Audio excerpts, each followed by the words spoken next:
All right, guys. So it's so do you feel comfortable, ready, Maria? I think I'm just as ready as I can be. I like that. I like that. So my name is Damian Montero, as you guys can tell from my sign over there. Definitely. Thank you very much, so much, first of all, for coming to this group. We've been very lucky in that you have joined us, even for the fact that we're doing this virtually. And now we've been doing this virtually now for about 6 months, I think it is.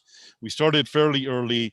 We just jumped right in. We were lucky enough to make it easy for us. I was, like Maria, working at a company that already was doing Zoom, so I felt comfortable. And that's why I chose this. If you have any questions about, what to use or why I chose this, just let me know. We are BocaJS and Palm Beach JS. We are joining together at the end of the year, and we'll see exactly what we do together. We find that now that we're virtually together, we now have two events, but it's a sort of a pain to put it in both places. So regardless of where you found us, definitely sign up to the right one. You sign up to the right one. If you'd like, you can join the other one. Today happens to be BocaJS's event, but of course it's the same thing as being the Palm Beach JS event. We are thanked. We have to thank South Florida Tech, an organization that used to be called Palm Beach Tech, that is sponsoring Zoom. So we're using the paid version of Zoom because of them. And of course, they're a fantastic organization. But even the most important thing ever is if you want to have the best Slack channel around, SLACK, it's hard to pronounce with these masks. Check out Palm Beach Tech. I'm sorry, you can check out Palm Beach Tech, but you should check out South Florida Tech and .com/Slack. There you'll have a free sign up. And if you're already on there, you can just go to southfloridatech.slack.com and join us in one of the best South Florida's tech events. Join us in the developer channel. You'll find not only about this events and future events, but also you'll get to ask a bunch of different people, including myself, Maria, Jeremy, and of course, Enrique. And a lot of you may already be there and may have already answered some fantastic questions. Jeremy is the organizer of Palm Beach JS, and he's been very kind to put in the chat some links. There he is. Hello, Jeremy. He's put in the chat some links to the Slack channel. Do follow it. Do find us there. Do ask us questions. We love them. And if you find yourself being able to answer the questions, we love it even more. We have a lot of great questions, a lot of great jokes.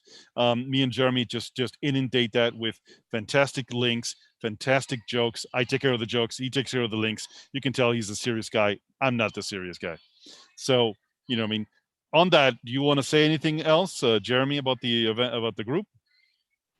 Yeah, I just wanted to take a second and plug Code Palm Beach.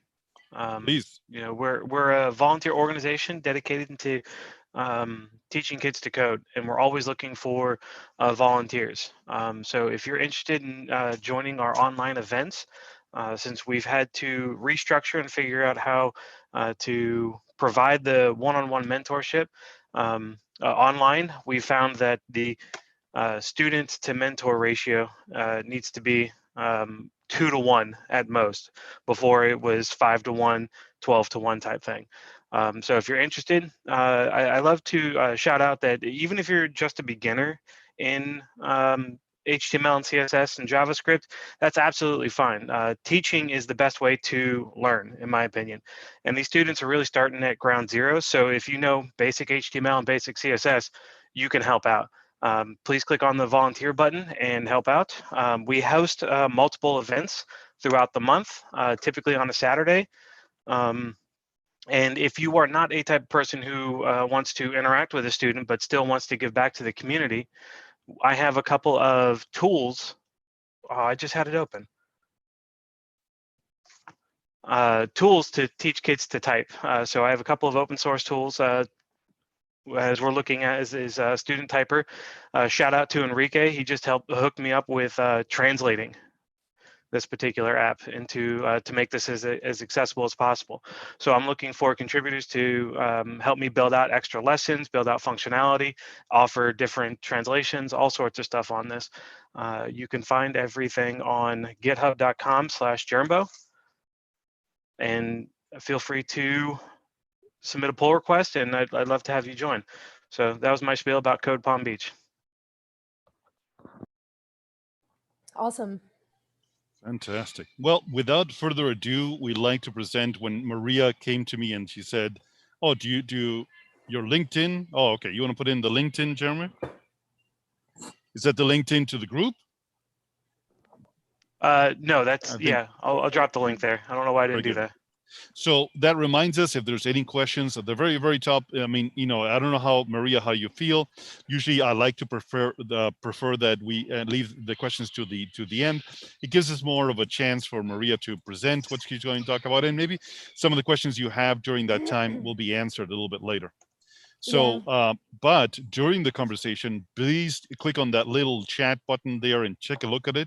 You can click on there, type away to anybody else. If you have a particular question for one particular user, for example, if you want to know more about Code Palm Beach directly to Jeremy, you can add him directly. Remember to return to everybody, or now your conversation only with Jeremy. You want to contact me as well. Me and Jeremy will interrupt Maria if we really feel that there's a question at the right time. Of course, you are welcome to feel free to do the same. Feel free to mute yourself during the presentation. If you don't, and I mute you, I only muted you because there was some noise in the background, but you are welcome to unmute yourself afterwards. I don't want to stop anybody from talking. But let's stop me from talking, and let's let Maria talk. Maria, it's yours. Please take it over and tell us more about yourself and what you're going to present. Thank you. Well, first of all, I want to thank you, Damian, for inviting me. This is really exciting. I gave a front-end summer camp to 22 high school kids this summer through Zoom. And so I got into the practice of presenting these topics, but having you guys here is really exciting, and being the invitation is really, really exciting. I'm originally from Mexico. I have 16 years of experience in call center management, pretty much, until I decided no more. I was going to do something different with my life. I wasn't really happy, and I really like tech. At the beginning, I didn't think I could code, but I decided to try it out and go full blown 100% into it. And I have been learning a lot in the last since January, actually, that I went to WinCode. And then after, I continued to reach out to you guys, Enrique, to everybody to, get the help. And then now you are giving me the opportunity to give back. I'm very, very happy about that. And currently, today is my second, I'm starting my second week on my brand new job as a software developer in Green Roads. I'm very excited to start this career and to teach you today about React, hooks, and state. And we're going to fetch an API, an anime API I'm very excited about. So do you guys mind if I ask at least a couple of you for your background so I can get to know who I'm talking to? Should someone volunteer, or should I just pick someone? You can pick someone, or you can put it on the chat. People, I think is our time to unmute ourselves and share anything you have around. So do you want to give us some ideas, like raise your hand if you are so and so, or what did you want us to tell you about, Maria? So I want to know like what the level is in the technical field, so I know what level you are when it comes to React, your experience with React, what you're looking to get with this talk, pretty much, and the background just a little bit, like very briefly. I'm gonna ask like three people, if that's okay. So I've learned React like 6 times. I've never used it in a professional project. So I'm a Vue and Svelte guy. So React is one of those things that I keep picking up and putting down because it's not pretty. It's not pretty. Actually, I'll volunteer too. My experience with React is when I felt like I needed to get prepared for the market. I picked up React because the buzz around it was so much, and it completely threw my head for a loop. I just couldn't get it. Dropped it, found Vue, thanks to Jeremy actually, and I've been happy ever since. But I've been hearing a lot of good things about React hooks, so that's why I'm here to check it out. Awesome. Anyone else? Should I pick one more person? How about you, Gabriel? Yeah, I've been using React for 2 years, and I wasn't going to say anything, but Jeremy said that, and I just had to say, I think React is beautiful. I love it. It takes a bit to get used to, but yeah, definitely better with hooks too. So. Awesome. They're fighting words. Vue is better. Oh no, I'm not trying to say Better one's better, but you said it wasn't pretty, and I had to dispute that. Can we all just agree that it's better than Angular? Like everything's Hey, better than Angular. hey. Yeah, I yeah. think It's that's better than unanimous. Angular because you don't use Unanimous. it. All right. So Sorry, get Jeremy. this. Like I always say, I have to use Angular because I have, business apps that make $1 billion. Sorry.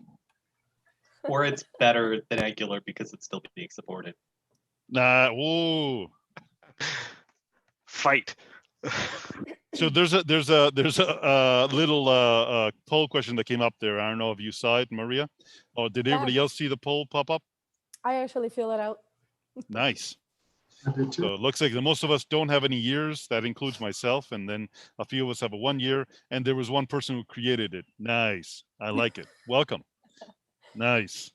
Well, I'm happy. There's all types of levels here, so that's good. I know maybe Gabriel can teach me a thing or two there. So today, I was debating about what to do, and I wanted to create something really fun that a lot of people love. I hope that you guys enjoy it. I'm going to show you the finished product, which is, I called it, oopsie, Animation. It's pretty much a public API, does not need really any creation of an account or whatever. You can use it, and you can search for any type of anime character. I added some CSS. It takes a minute. It's a little bit slow, the API, but it will bring all the characters from the API in a minute. So the objective of today is that we're going to learn how to fetch the data from a public API, and you will learn how to use React hooks. So the first question is, what is an API? And it stands for Application Programming Interface. It's pretty much as if you think of a waiter serving you between, he takes your order. It's like a promise that it will bring your food back from the kitchen, right? So he takes your order, goes to the kitchen, gets the food, comes back to it. So that's pretty much like what the API would be in a nutshell. If you guys want more details about it, I can put it here on the chat, little link about a video explanation that can explain it really nicely.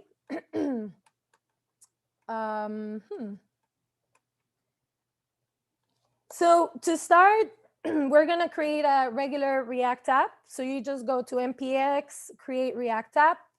You can name it whatever you want, my app, my anime app. Then you cd into your app. We're going to be using Visual Studio Code and Postman. And then you pretty much just run npm start or yarn start, whatever you like, and you open on your local host.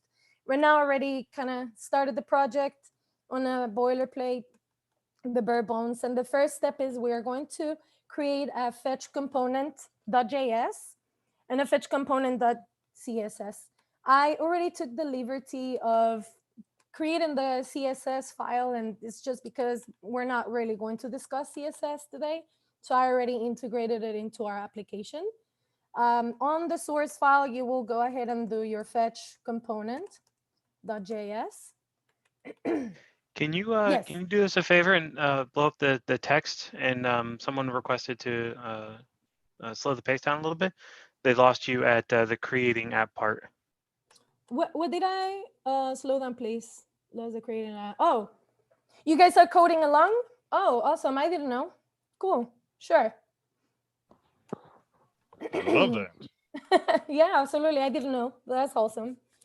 So I cleaned it up a little bit, took the stuff that we're not going to need. In this case, we can go ahead and delete the logo, for example. We will go to the app component, remove it from here as well. And also on the app, on the fetch component, it's just on the source folder. You will create the fetch component.js. And we're going to start pretty much with a basic component like this one.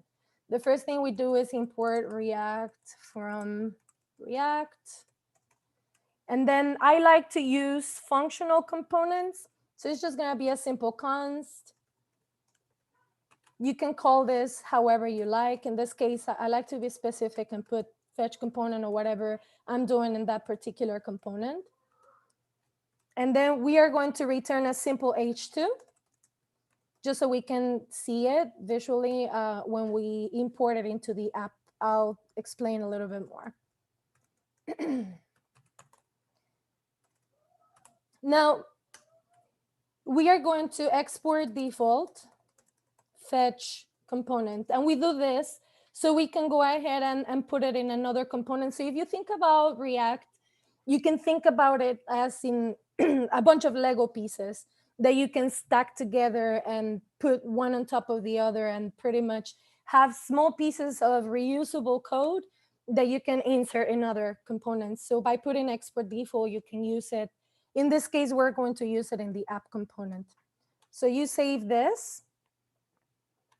When we go to app, we will simply just go ahead and go to the top and import our component. So import fetch component from, and then it's pretty much the directory that is coming from. It's the same directory as the app.js.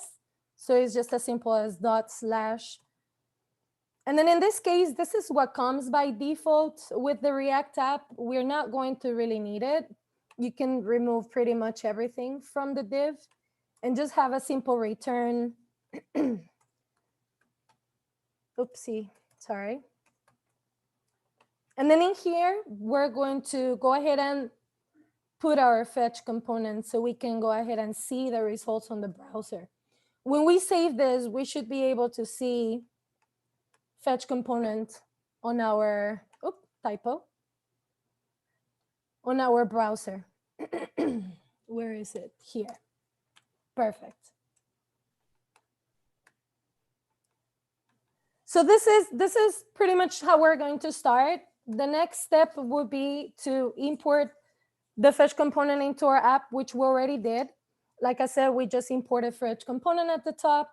We remove everything that's in the middle, and we just leave the fetch component. You can leave an H1 so you can differentiate which one is app component. This is completely optional. I'm just going to leave the fetch component with the title of our app. And now, what API we are going to use? I use the Json API.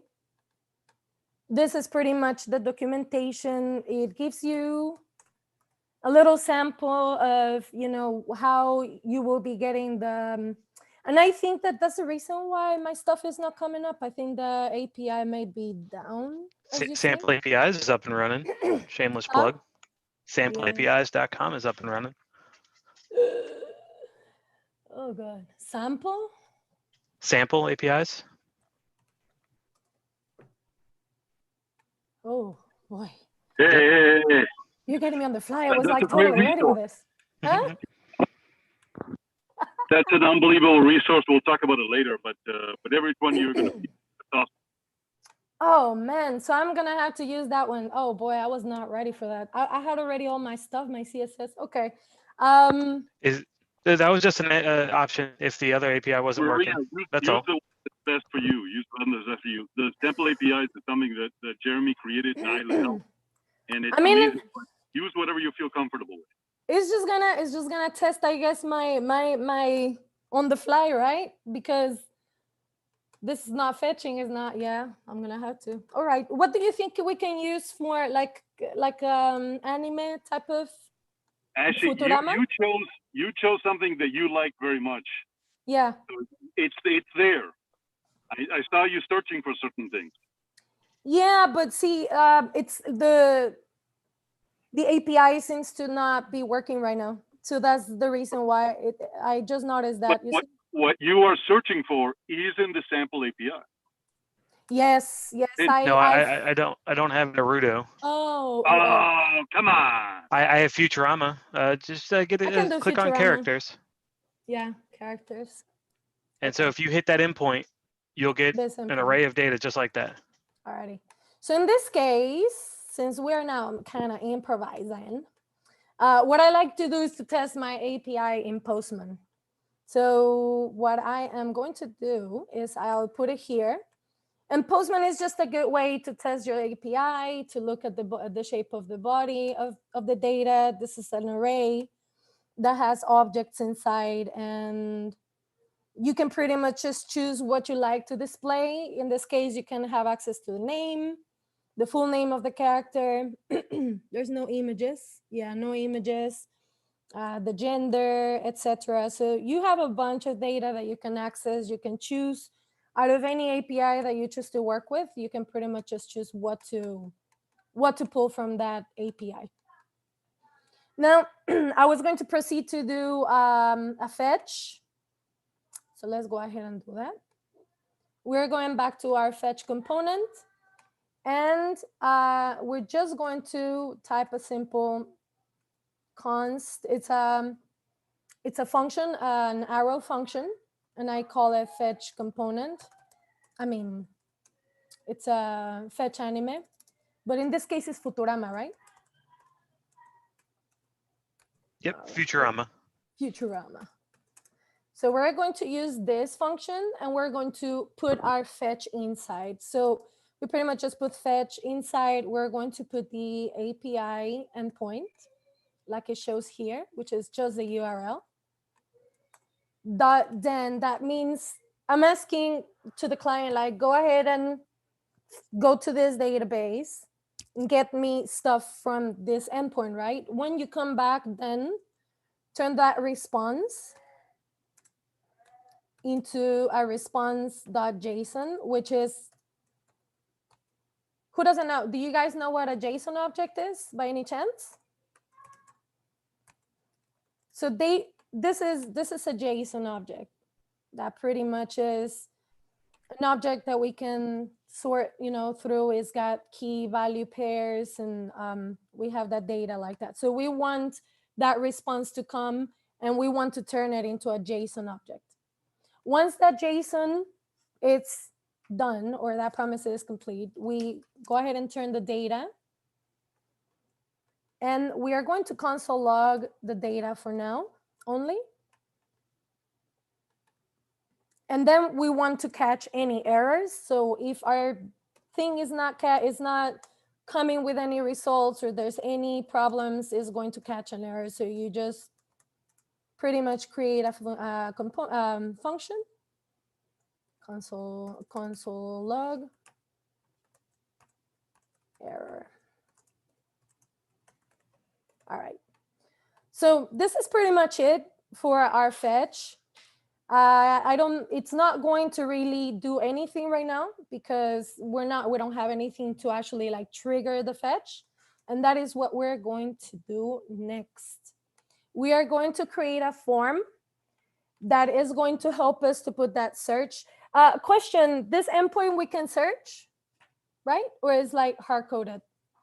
No, you have full cred. You can do a single. Okay, So cool. character /1 will get you the first one, etc. And Okay. there is Jeremy, look up the JSON server documentation. There's a way to do a query where you can say, give me the ones where the name is, Tommy or whatever. I'm Yeah. just gonna have to do here on the fly. Love it. All right. I'm just saying, this is testing my knowledge right now. With that new API, I practice all weekend with this. So pretty much, we're going just to put the header.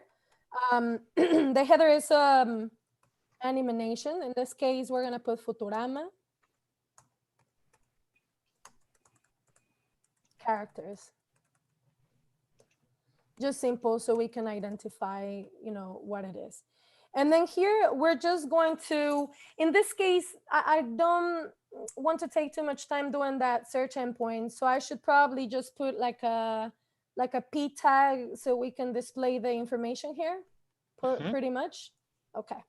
So we're going to do a p tag, and here we'll show the data. Okay.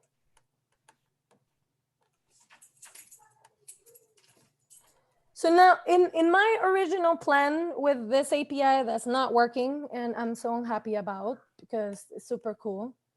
We were supposed to be able to see at this point in our console the information that was coming here. So let's go ahead and try and pull the data from this endpoint that is being given to us right now. We're going to set the state. Excuse me. So the state of how would you make display this, Henrique or Jeremy? Would you, because you know this database better than me, how would you kind of like show the results? So the results that come back is an array of JavaScript objects. So you no can query, do the example you have there, and you're good to go. Okay. Yeah. That data, the console log data, is an array of objects.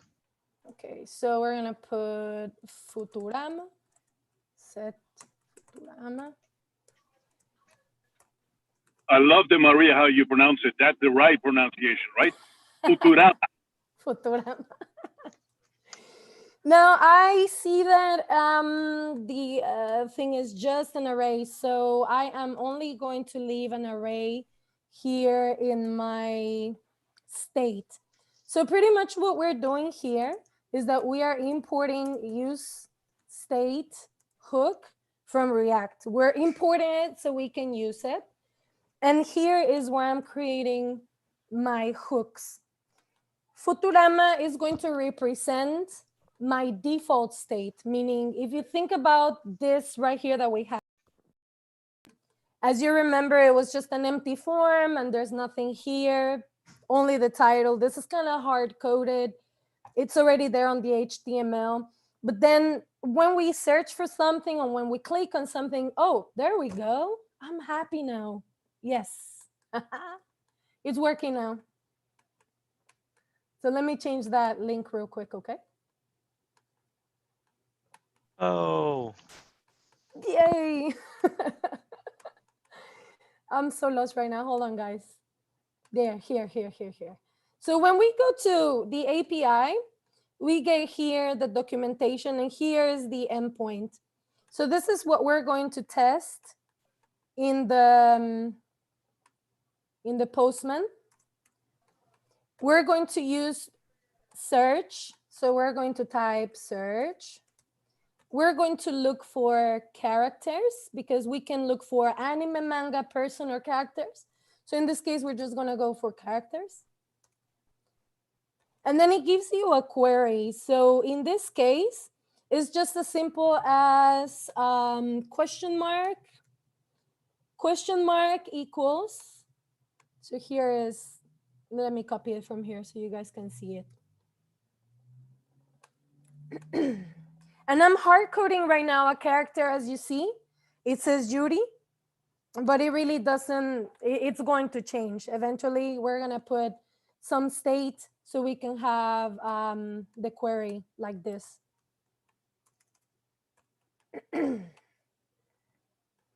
No, I actually think that this thing is, I'm not going to be able to use it for real. Yeah. I'm so sad. Okay, I thought for a moment that it was back. All right, we'll just continue. Naruto is cool and all, but Futurama's better. Naruto is cool and all, but Futurama's better. So,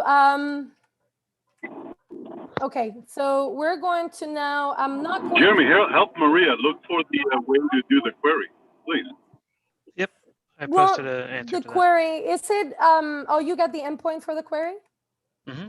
Yep, awesome. Just for example, I found all the female characters in your characters.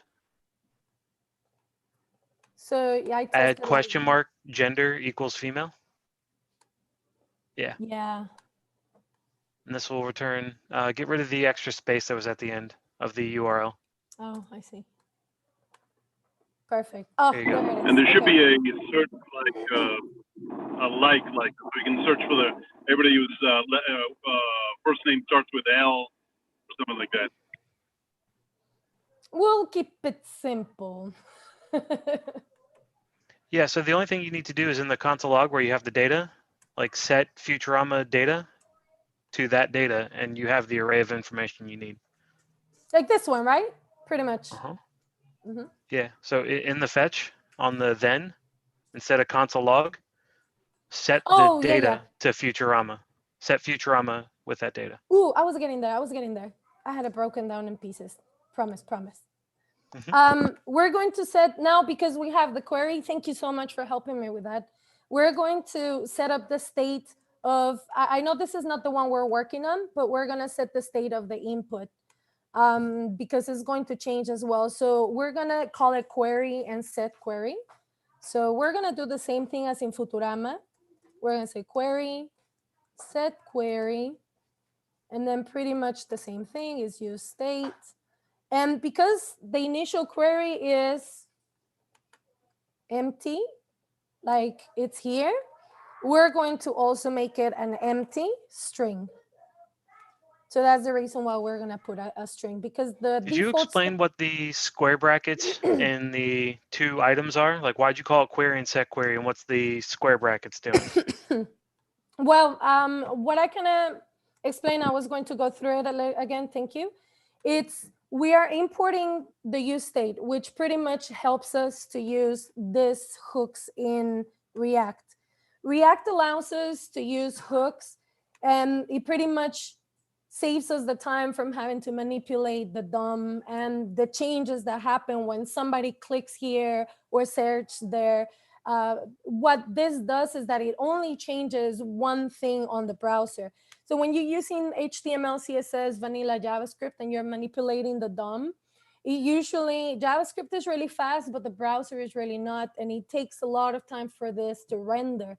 What React does is that it only changes one thing at a time, or whatever has to change at that point. It doesn't re-render everything over and over again. If I'm pretty much on the right track, right?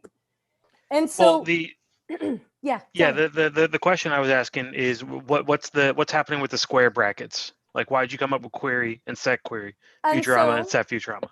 Yeah, and so when I'm using this ones, you can call it whatever you want. And you are setting what's the default state, which is Futurama. For example, Futurama is the default state of your page, which is nothing in it. That's the reason why we have this use state hook as an empty array, meaning that when the user jumps onto your website, whatever you declare that's to be the default view, that's what they're going to see. In this case, they're going to see nothing because there's an empty array. Once they look for a character or something on your website, that state is going to change. Some results are going to come up on your browser. The same thing for query. Query is an empty string like it's showing here. This is the default state of my browser, but if my input, sorry, but I can set up the state as whatever I want. Oh, let me put my input so you can see it. I haven't put the input. Let's go ahead and put the input in our form. We're going to create a form so I can put that input and you can see what I mean. I'll show you I'll answer your question right now so you can see it. We're just going to create a form with a simple input and a simple button. There we go. And in this, we're just going to put search here. Let me see if we can display it. There we go. And then we're going to put our input. Oh my goodness. There we go. It's self-closing. I don't know why it comes up like this automatic all the time. All right. So when we go to our input instead of input. Yeah, input. I'm a bit nervous. Live coding. Oh my God, am I still? Yes, I'm still putting the same mistake. Input. Thank you. Oh my goodness. So here you can put a placeholder. You can put, I don't know, search character. And as you see, it's really not fetching anything. This is the default state. This is going to be the same thing as query. There's really nothing there. If you put, say, in the case, I don't know the characters of Futurama, but if we were searching for a character and we put Naruto, then the default state of my query, this is my query, whatever going to ask, it will be Naruto as the first default state of your website. But we're not going to put anything because we don't really want to predetermine any results. We just want the person to go ahead and search for whatever they want. So we're going to put it in here in a few seconds. Once we're done with, we're going to check that our, it's, they're trying to follow an icon for the manifest localhost. Oh, this is giving me a localhost 192. Yeah, I think that error could just be.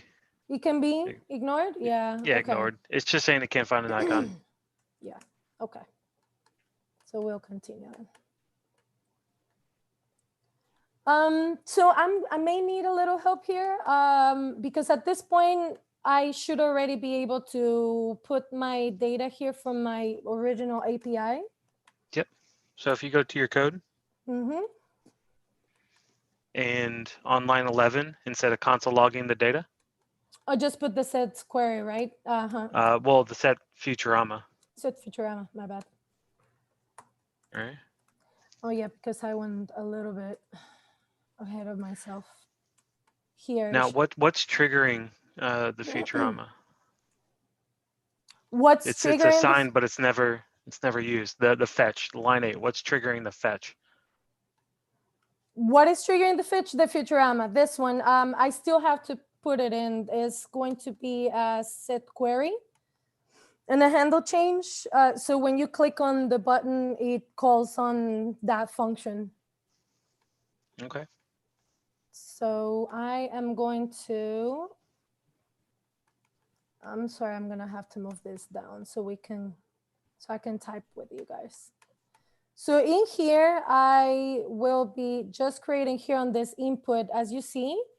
Let me just bring it here. There, on the input, we're going to create on submit. And this is going to do that when we're going to use these two hooks, which is handle submit and handle change. This means that when someone clicks on the button, there's something that's going to happen. There's a change. There's something that's going to be triggered here on the code, and it's going to change the shape. I'm going to show you in a second. So on submit. Put that on the form. That's on the input right now. Oh, my bad. Thank you. I'm here for you. I got you. Oh, goodness. And the input is on change. I'm telling you, I prepared all weekend for this, and I can't believe it. The API totally threw me off. Handle change. There. Awesome.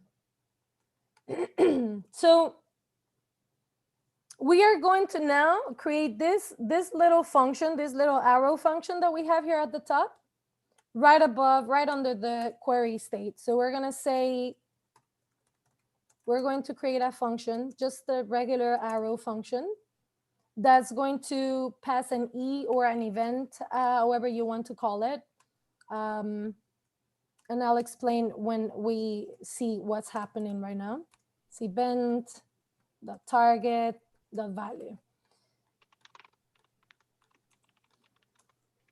Okay. Here's telling me that I haven't really, it's defined, it's not used. So we're going to continue to code so we can remove all those. You have a spelling error. Oh. Set query, not set. Set query.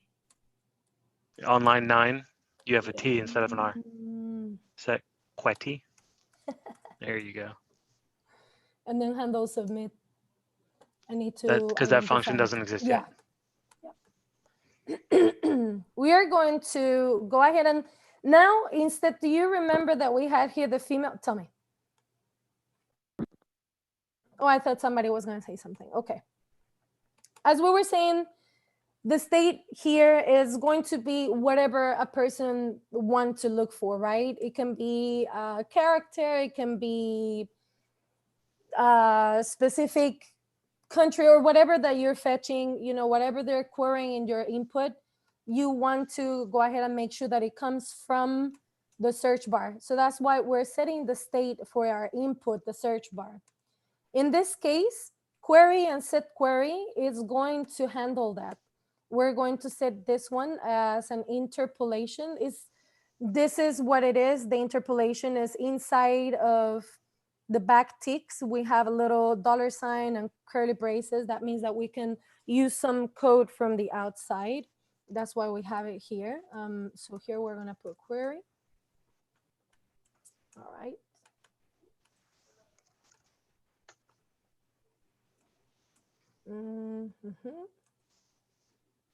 Let me see, because this is totally different from the one that we were using. Yeah, I think I have one that's better for you. If you swap out characters for inventory, so API characters. Yep. And Like then instead of gender, it will be category. Like this? Yeah. All right. And then the query, I'll give you some examples that you can paste in there in the chat. Okay, perfect. Just give me 1 minute. I feel like I'm missing something real quick. Can anybody tell me if you see what I'm missing here? We're missing the handle submit. So if you guys see here on line 25, the form has a handle submit. This means this is going to handle the submission of the form. When somebody clicks here, that's a submission. You're submitting something. Now it's working. Oh my God. That's no bueno. Yeah, keep going with this. Yeah, for with real. Futurama. And then handle submit. And then in this case, what we do, we also are going to pass the event. You can call it whatever you want. I have heard that a lot of people use event. I use event is easier. And then I do event.prevent default with camel casing. And then the reason why we use prevent default, it's because the default behavior of your browser when you click search or when you click a submit button on any browser is that the browser refreshes automatically. And you really don't want that. So we're going to prevent the default behavior. And then we want to fetch, how did we call it in this case? Fetch Futurama. Perfect. Then we're just gonna call on this function right here. Actually, we're gonna put it down here with the other as well. We're gonna put them down here. So let's go through the code. We imported React from the React library. We're also using the state that allows us to, manipulate the DOM without having to use all that jQuery and, manipulating the DOM with regular JavaScript and doing all that complex stuff. This is far more easy because we're only changing a couple of things on our browser as the user clicks here and there, right? The default state is nothing on the browser. And the new state is once they search for a category or a person, this is what's going to be the set Futurama is what's going to hold the new value or the new view of the browser. And we're setting it as an empty array for now, because that's just going to be the default state, but all the information that we're going to bring from our API is going to be pretty much stored in an array. It's going to be placed in an array because already is the shape of the body. In this case, this fetch Futurama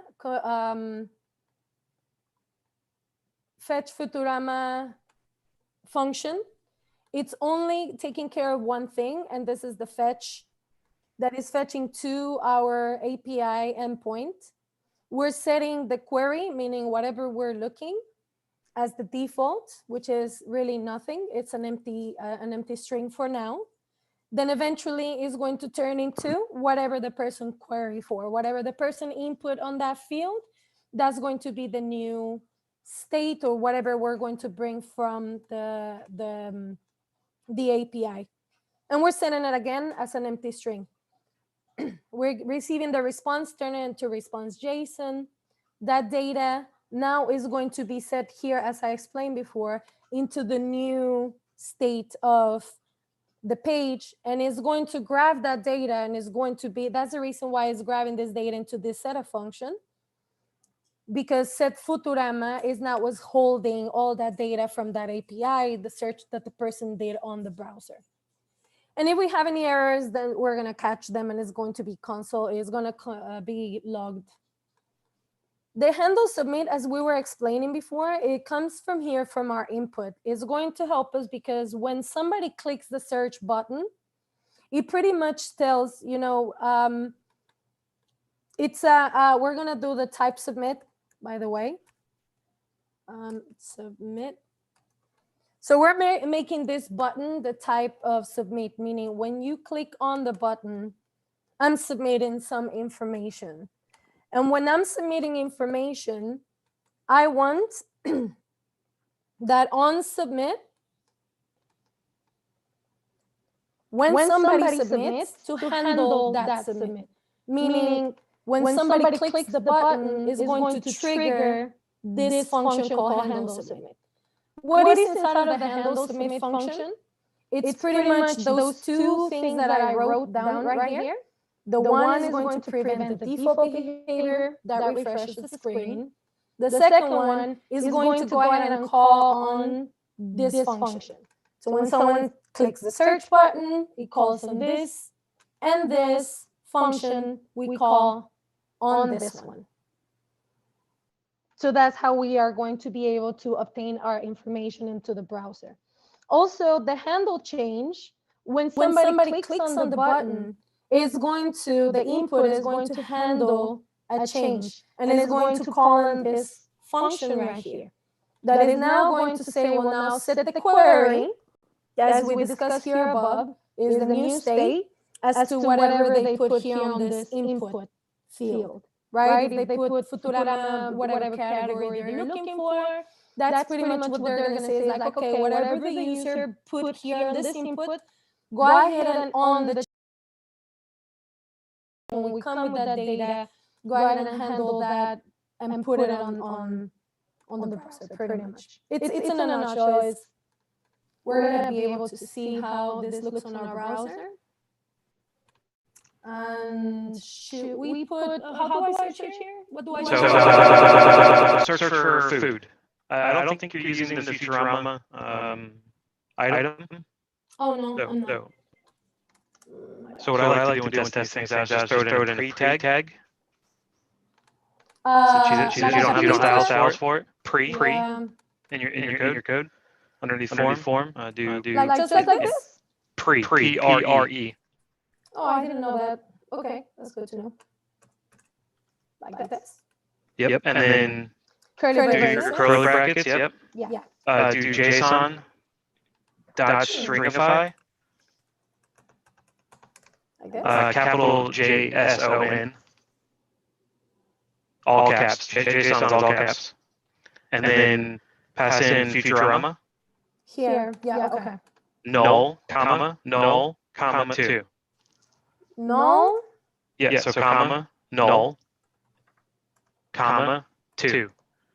No, just 2. Yep. Oh, yep. Wow. You'll see what this does.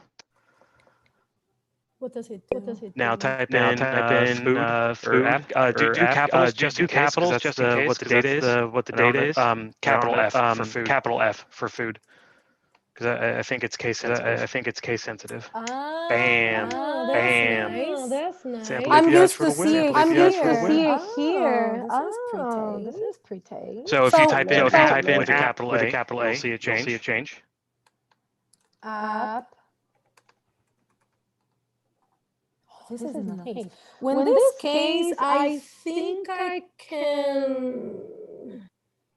where's the function that brings that API? Because I can put 2 lowercase. Where can I put 2 lowercase? On the search. So no, it's the data in my API. It's all, the category is capitalized. I know. I did an API that also search only like with capital letters, but I was able to put a function to lowercase, and I was able to search by that. Do you have an idea where I put it, or should I not complicate my life right now with that? Yeah, just capitalize it for the time being. So I also want to. I was going to say you might just, if you do that, just do a function to lowercase it automatically and then just capitalize the first letter so that it meets the data. Good point. Oh. So if it's lowercased, yeah, it will. You capitalize the first letter. Yeah, that makes sense. Do you want to tell me how? Should we try it, or should we do it on another day? Yeah, I wouldn't worry about it for now, I think. Time for another day, yeah. All right. So in that case, I don't even know what the heck. So, right, just for fun, just to show everybody what the so type in food again, capital F. Save or search. Now go back to your code. I want to show this is a trick that I do to see the data. Get rid of the null and 2 in the JSON stringify. So if you just JSON stringify, type in food again, you're going to get this nasty output. Blah. Oh, I see. Yeah.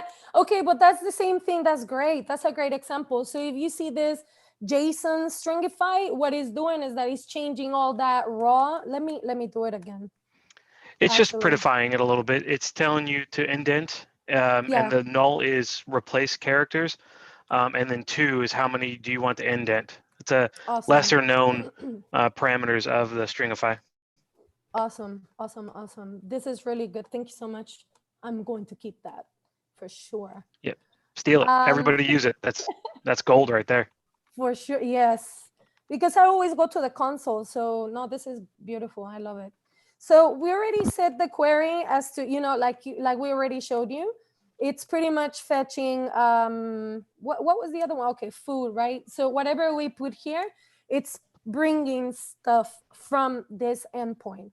And that pretty much is this food is what query would be when I'm typing it. If you can think about this field right here, it's pretty much I'm putting food and it's plucking this food word into this little curly bracket, and it's going to fetch that information from the API. And then it's changing that default state, which was nothing in it. Or actually, this is pretty because you guys can see that the default state is an empty array. I can probably remove it and it won't show anymore. You see? So if we put food, it just brings the body. So in this case, the default is nothing, and then you change it. The next step would be to display the component. That pretty much is, we're going just to go ahead and access the array to put them really nicely. Now, I know that an array needs to be mapped. My original anime API was also an array, and I'm hoping that this function will help. So to be able to display the results in a nice looking like format, we're going to now, I'm sorry that it's a little bit small here, but I'll type it and you guys can see it here on my Visual Studio Code. Here before the actual return, what we're going to do is we're going to map through this array. Like we demonstrated already, this array, the results that we're getting from the API are inside of an array. It's a bunch of object literals inside of an array. So we're going to have to use the map method to be able to access that data. So in this case, we're just going to create a regular variable called results. And then we are going to grab what the default state is, which is Futurama. And then we're going to do a little dot notation. So I'm going to say the Futurama. I'm going to go ahead and map it into this results variable. And the map the map function takes on two arguments. In this case, we're going to call it value. You can call it whatever you want again, but I call it value. A lot of people do. I like it. It's easy to understand. And then we're just going to say the second argument is just return what I want to return from the array. So we're just going to return, let's see. And by the way, I don't know if anybody noticed, because I also now I'm just understanding, it kind of like dawned on me. A lot of people here are new with React. I don't know if you guys can differentiate here. For example, this looks like HTML, but it is really not HTML. And what I have here, it looks like JavaScript, it looks like HTML, but it's really not either or. It's called JSX. React it uses JSX, which is a combination of CSS, HTML, and JavaScript, pretty much. So in this case, we're just gonna have this empty brackets, which wraps everything that I want to put in there. React doesn't really like a lot of parent tags like H1s and forms, so you have to wrap them either on a div or on those on those empty brackets. So I like to use those ones. It helps me to know where it starts and where it ends. Those empty brackets are called fragments. Fragments, thank you. That way you can return multiple HTML elements and still have it contained within a single child. Correct. So in this case, we're going to just create header, say an H4. Oh, my numbers are blocked. An H4.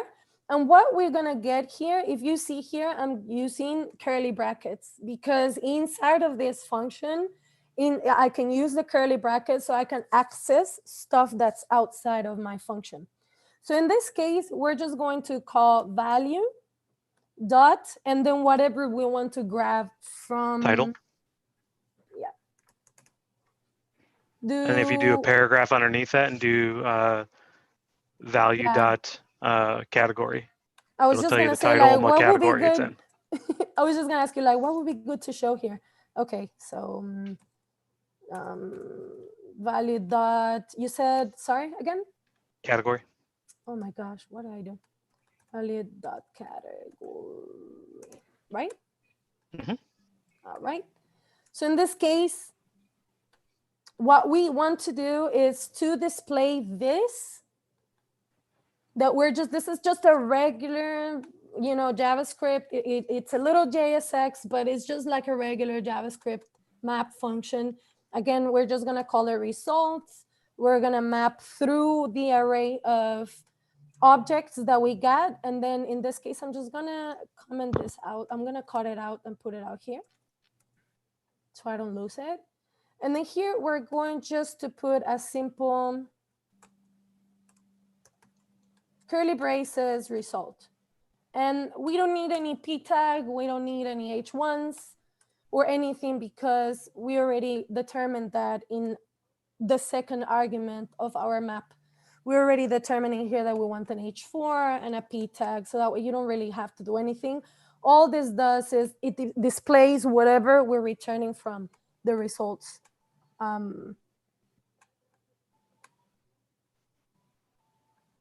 What happened?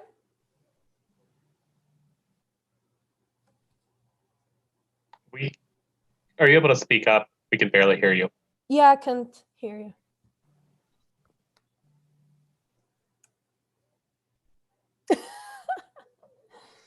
All right, now it's saying results is undefined, and I'm wondering why. Okay, let's debug here. Help me, Gabriel, help me. So it's saying... Is category misspelled? Maybe. I'm having a bunch of typos today.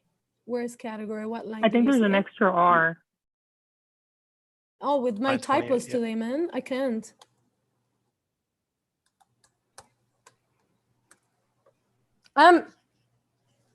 Categoría.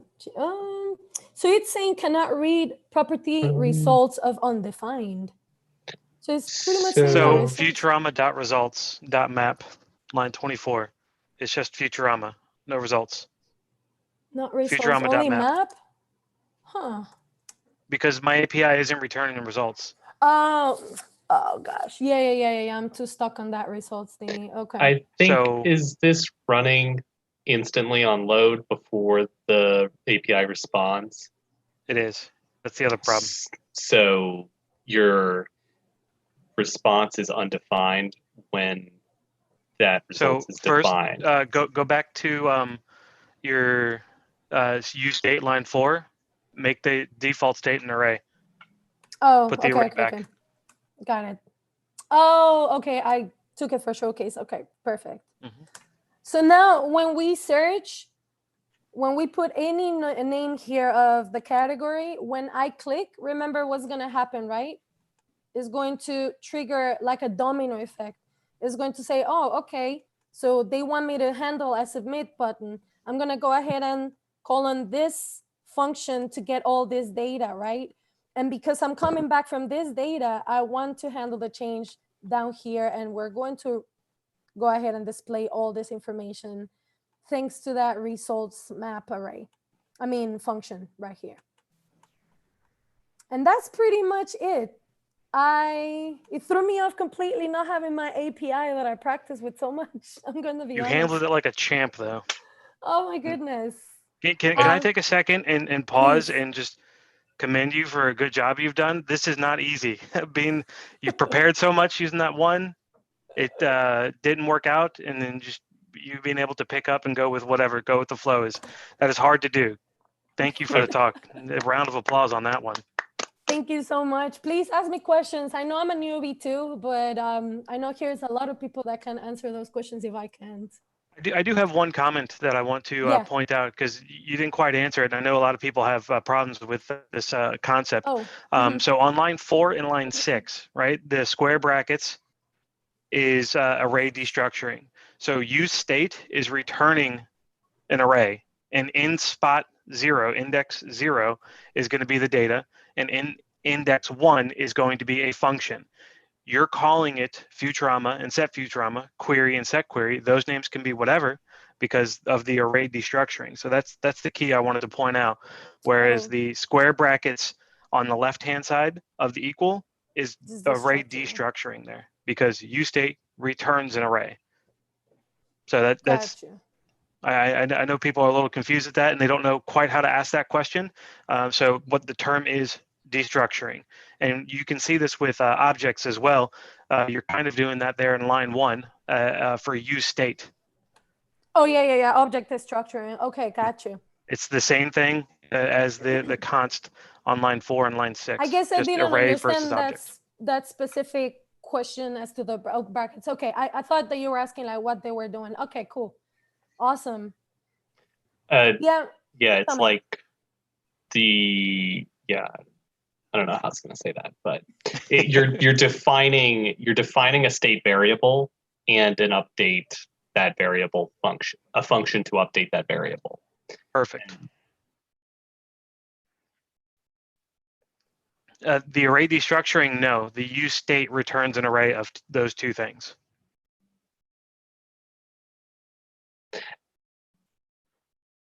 Hooks. Yeah, use React state hooks. is one of the big hooks. Yeah.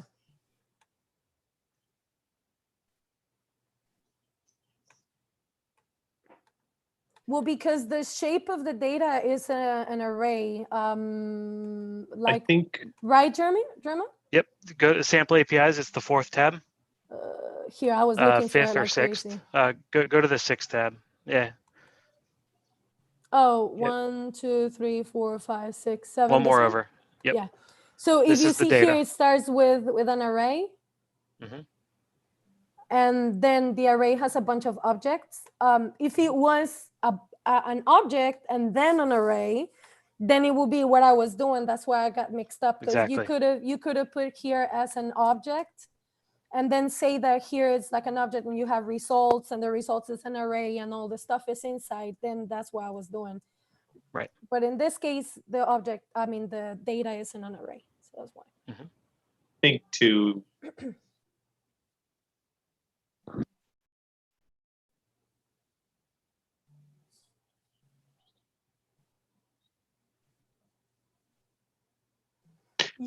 just define Get it. your Well, question? you can actually do the whole thing. You can do the whole path for it, right, Jerma? Right, Gabriel? I have. I don't think I done it. understand the question. I'm still confused by the question.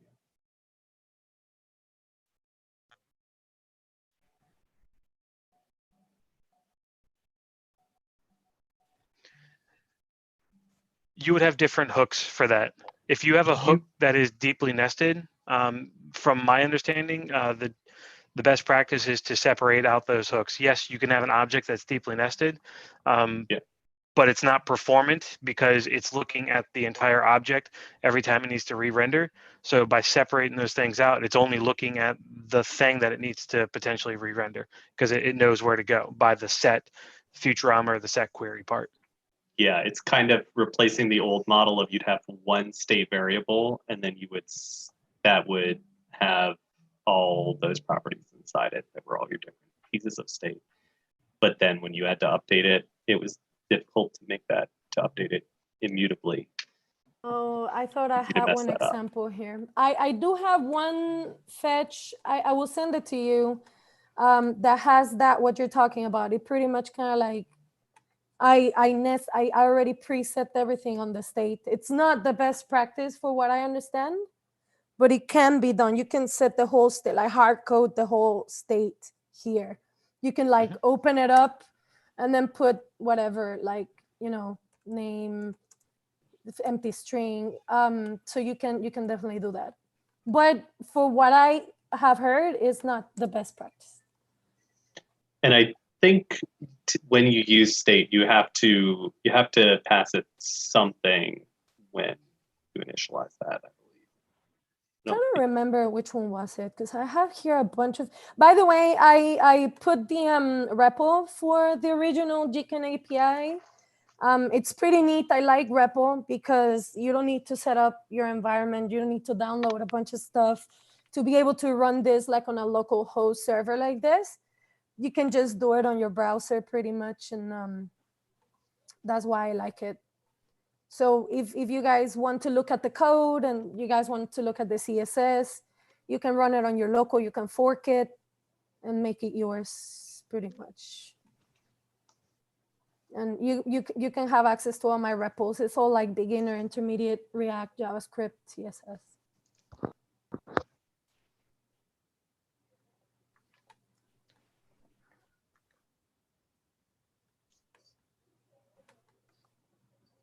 The which one? The what? The REPL?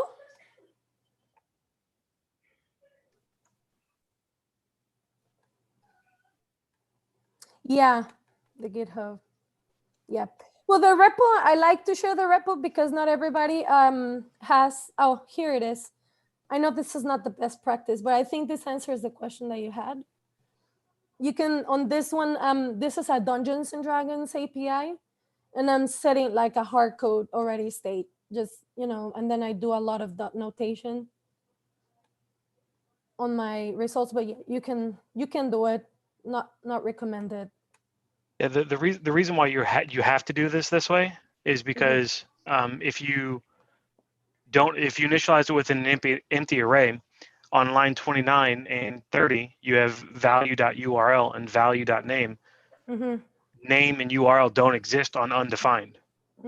So you're predefining it, given an empty value, so that way you can at least get it for the first time. And then when you pull the data from the endpoint, I'm assuming this matches the shape of the API, the results coming back. It's identical. Yeah. So the way I would work around that would be to not have anything default and then check to see if results length equals anything. And if it doesn't, then don't show that whole code. And then when it does, then we're fairly certain that URL and name are not going to be accessed on undefined. That weekend, I integrated 15 APIs for my class, for the kids. So I didn't want to do the whole mumbo jumbo. I just did this for all of them. And so, I mean, just real quick, like you just run it. If you guys want to see it, for the ones who don't have your environment set up, you can just go ahead and run it here and you can see it live on your browser. It's pretty neat. And also, I don't know if you guys know, but you can access your GitHub. You can actually merge your GitHub on your repo account. No, I did not know that. Yep, you can put you can connect it with your GitHub, and you can they can access every single of your repos and run it here on repo. Nice. Yep. So I feel, That's I feel it's legit. pretty neat because you can share it with people who do not have the environment set up, and you don't need to host anything. It's all on repo. Yeah, like if you're coding on a Chromebook or something like that. Yeah. Yeah. Or someone who is not technical and you want to, share with. So you guys can do a lot of practice with that. And thank you so much. Your Futurama saved my life. Yeah, can I do a quick plug for Please. sample APIs? So this is an open source project that I've created to solve this problem right here, right? You need to connect to an API and there's not much there for that. When teaching, I would have 3 days to teach what an API was, and I spent 2 days just getting everybody's authentication working. So it started off with Futurama, where we built a quiz app, and the data is in the questions. And then I started thinking about the technology I'm using, and like, why can't I do this for, like, Game of Thrones was hot back in the day. I was like, The Simpsons have a ton of data out there, fake products and characters and episodes and all sorts of stuff. So I was putting all this stuff together, and I wound up creating separate APIs for it: Futurama API, Simpsons API, Game of Thrones API. And then I was like, why can't this all be into one API? And that's where sample APIs came from. Thanks to Damien, I just got this back up and running to where it's a full CRUD REST API. If you want to mess around with any of them, feel free to do so. You can add to it, you can delete it, you can update it, you can do whatever you need to it. It is on a regular basis of being cleaned up and reset, so don't feel bad if you accidentally wipe out the whole database. There's plenty of them out there, and we update them every so often, so it'll go back to normal. If you guys are looking for something to do for Hacktober, does anybody know about Hacktoberfest? I heard about it. What is it about? So it is a thing from DigitalOcean that is just a way for you to give back to the community. DigitalOcean is trying to encourage individuals to contribute to open source projects. They encourage people for first time to fix documentation, fix a bug that's been looming on a particular project, all sorts of good stuff out there. And Sample APIs is a great tool for that. A couple people over the past couple of Hacktoberfest have submitted to this repo of sample APIs, and I encourage you guys to do that as well. Submit 3 endpoints. I have documentation here on the purpose of it and how to do that. But feel free to hit me up on the Slack channel too if you just want a little bit of a walkthrough on that. And these APIs can literally be anything you want. If we take a look at it, it starts off Futurama. I had someone give me the presidents. Someone added health and beers and Switch games. So this is really a community effort, and the more APIs we have out there of various interests, the more people might use this in their own projects and teaching and all that other good stuff. So Maria, if you're teaching your students again and you want a low barrier to entry RESTful endpoint, sample APIs is the way to go for that. My goal for Hacktoberfest, and I'm going to put that out there so that way I actually do it, is I want to create a way for anybody to create their own endpoint and have a temporary endpoint that they can CRUD against at any time. So right now, the APIs that are up there are the APIs that are up there. But if you have one and you don't want to go through the whole Git process and merge requests and all that, but you want to get something up and running to test it out, to proof of concept or something, my contribution to this in Hacktoberfest is going to be the ability for anybody to create a temporary API that they can do full CRUD operations against. Like a rapid API type of thing? Yeah, basically. That's awesome. That's really cool. I'm definitely.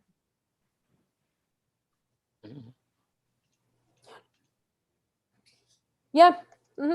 Well, I don't know exactly. I have never built an API, but My understanding is that Rapid API, you can go in and kind of like create and test APIs.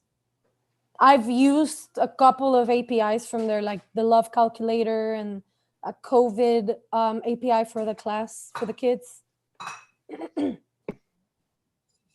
Yeah, you create an account and it gives you a key. Some you have to pay. Like if it's like, you know, real data, you have to pay. But a lot of them are free. Yeah. Yeah, there's some key that you will need for Rapid API. But it's easy. Yeah, the thing that I'm trying to solve with sample APIs is low barrier to entry.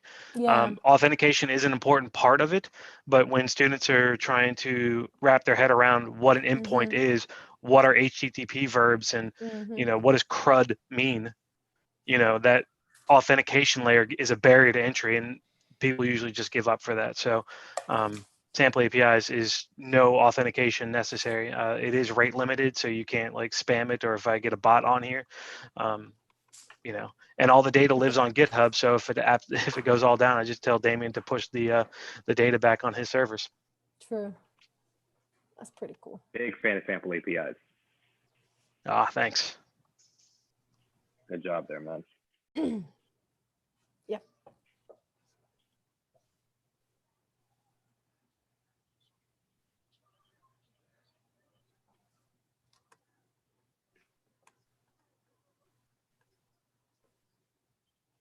Oh, cool.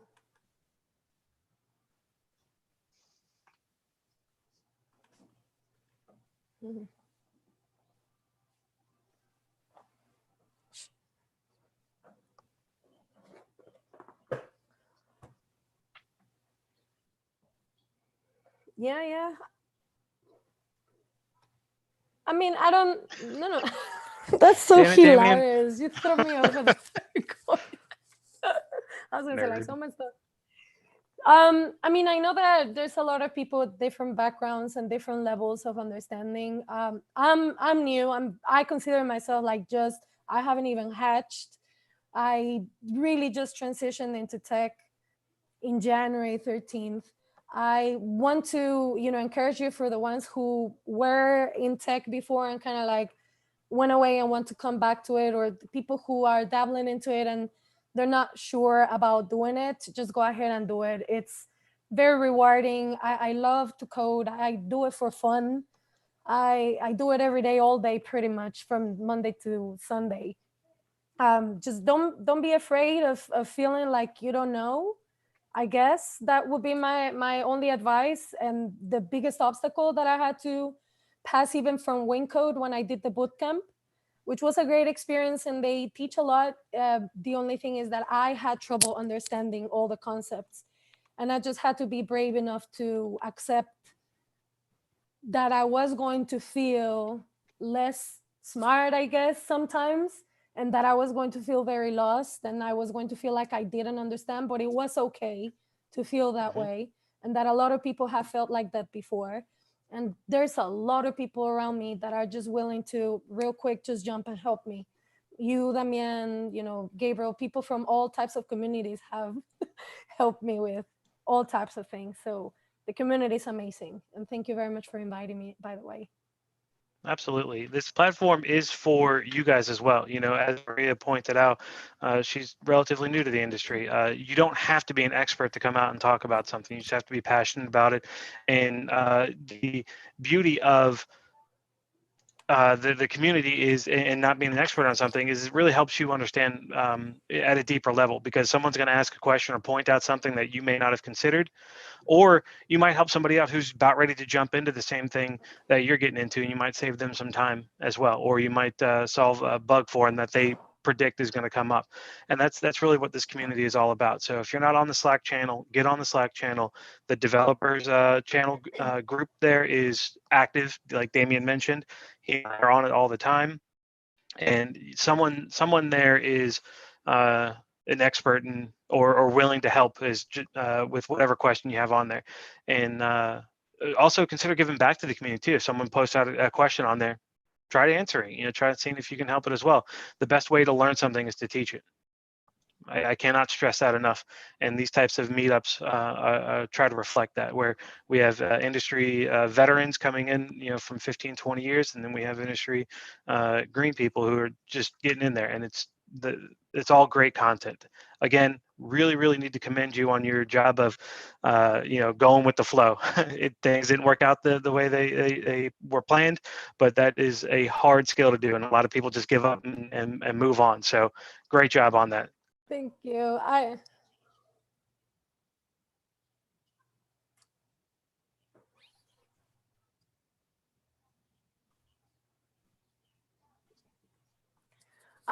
actually no. I think it's not than collecting money from people. No. That's very it developed a really good skill set of negotiation, of active listening, of empathy and understanding and collaboration with, you know, the customers, the clients, my coworkers, etc. So it's a great thing that I bring with me, but I don't recommend it to anyone. No. Collections is not fun. And something funny that you're saying, Jeremy, like last Sunday, actually, from another community front-end mentor, somebody was pinging me that they wanted to do like a front-end thingy. We got on the call and then he said, I want to learn APIs. I'm like, you're in luck because I'm preparing for a talk. So let's do it. And he helped me and I was explaining this to him. So I had some practice last Sunday. It was pretty neat. Absolutely. It's funny how all this stuff works out, doesn't it? Yeah. Does anybody have any questions for Maria about the topic, or the questions for Damien and I, sample APIs or community? Yeah, I was going to call out Stanley, Ruben, Michelle, Brian, Robert. Anybody out there? Come on, we need talkers.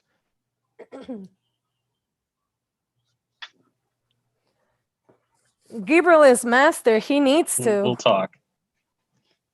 No pressure, but we need something for next month.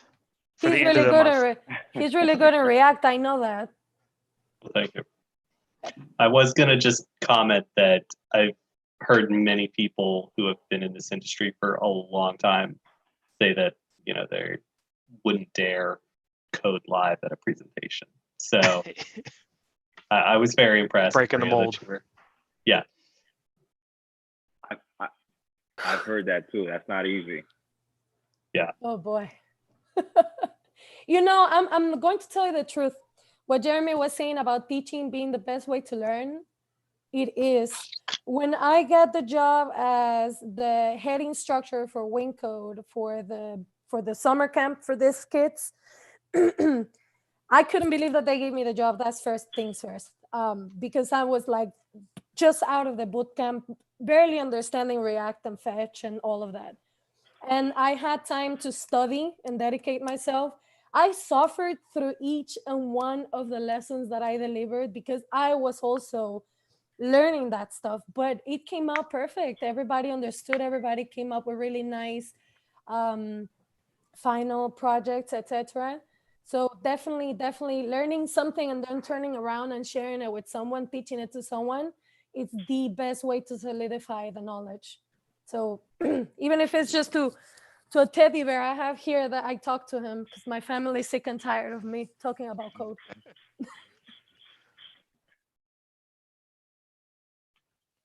No, my family is tired of me talking about code, so I have my fairy guy to talk to about code. I do actually. You've already got rubber ducking figured out, Maria. So. Discovered in the little time is definitely talk it out loud if you can, with yourself or with someone else. Sometimes you don't feel like you know it, but then you start talking it out and you realize that you are really able to solve, or better able if you speak it out loud. Definitely. Yeah, I can't tell you how many times I've called my wife over to explain a problem, and as she's walking over, I'm saying the problem out loud. By the time she gets to my chair, and I'm like, never mind, I figured it out. Yep. The act of talking it out and having to formulate and put it into a sentence really does help. So having that rubber ducky, having, you know, a partner to talk at, you know, because I don't expect my wife to walk away and be like, all right, I know coding now, but as long as I can explain that concept and she can walk and say, yeah, that's logical, or no, it's not logical. Sometimes that helps. The totally fresh perspective absolutely helps. And when your rubber ducky starts talking back to you, that's time to walk away and go get some coffee, or take a break, get some Definitely. water, you know, walk away from the computer. Yep. Exactly. Or just get some sleep. If Yeah, sleep's overrated. Yeah, that's overrated. I wish the days were like 48 hours long.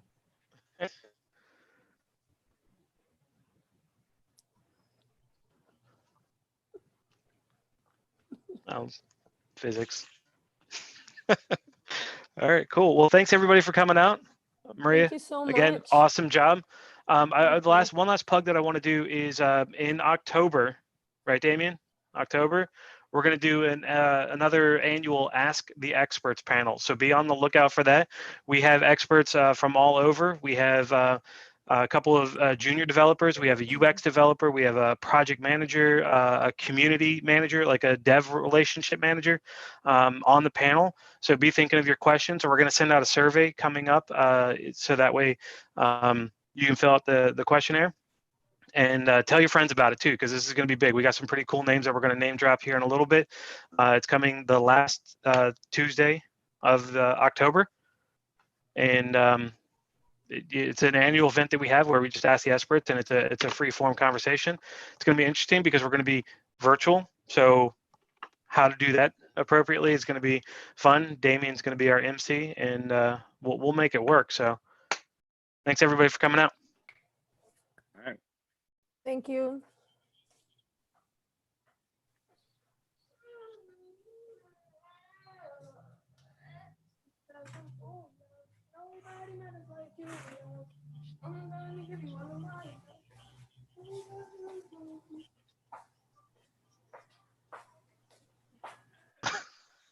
Okay, do that.